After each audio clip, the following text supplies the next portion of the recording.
And another thing Dad uh, focused on was never stretching or using credit.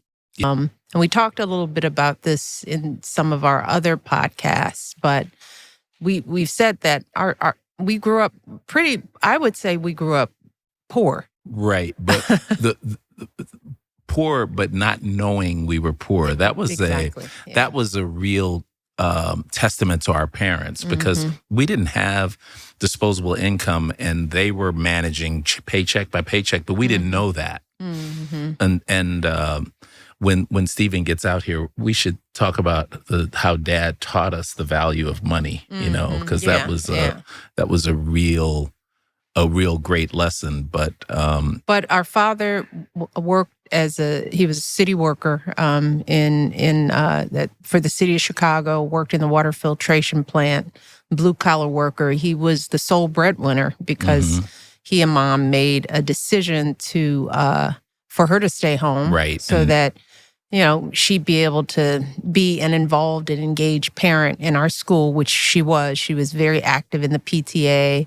So we sort of had that typical we came home for lunch every day. So him being the sole breadwinner afforded her the luxury of being more engaged in our upbringing.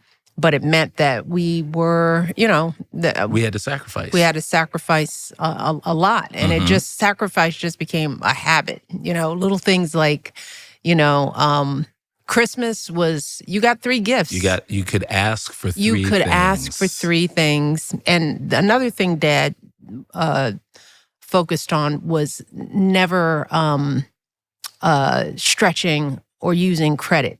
Yeah, right. He paid his bills at the end of the month. He never carried balances on his credit cards. He never bought things on time. I mean, he never used the system.